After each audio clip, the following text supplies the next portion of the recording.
ngenda kuwa ensonga 3 ku lwaki omusajja alina aje yalina amaka yeetaga washing machine. Ensonga esooka, abakyala bakalabuka nga booza engoye muganda wange. Omukyala jagenda akukwateko nga engalo ze zikalabuse, olowooze nti omukyala yakaddiwa naye nga omukyala akyali muto muganda wange. Gula washing machine. Washing machine tuziseera.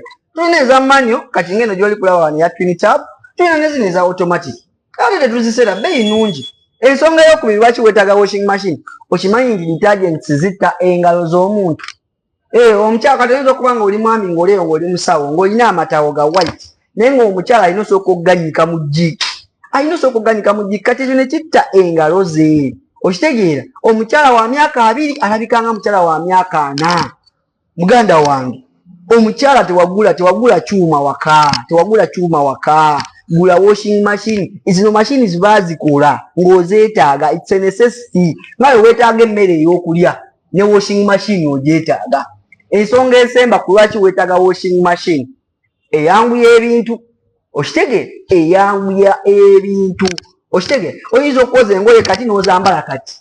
Ekyo nkukakasa kwata luno olugoye lugye muzeke mu washing machine mu dakiika 15 dakiika 2 luba ready, golola bugolozi kwambala. Lwaki ololamu ebyo oyanisa engoye ku waya ate engoye enkuba ezikubye muganda wange nga batuleetera washing machine batugondezaamu.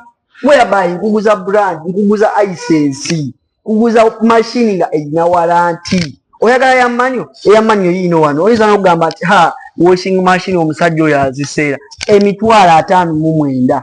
Ngenda kuwa washing machine ya Hisense ya kilo 7 ya manual. Kati gwalinamu kasente nga oli mu bede jangu nkuwe zino automatic front loader.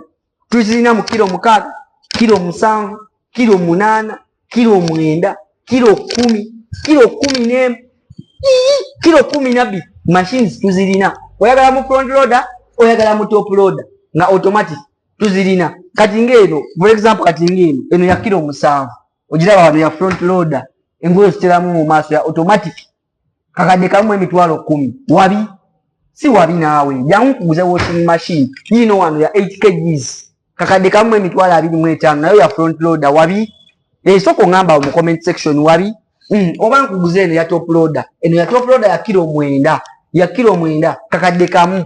Eno nga budde bugabuzi kakadde kamu ya 9 kg ya top loader ya automatic ate nga ya Hisense waranti wa myaka 3.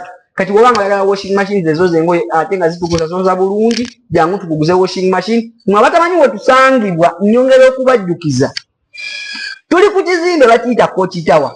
Ekizimbe ekyo kiri kumpi ne State Square oba okumpi ne Mapeera.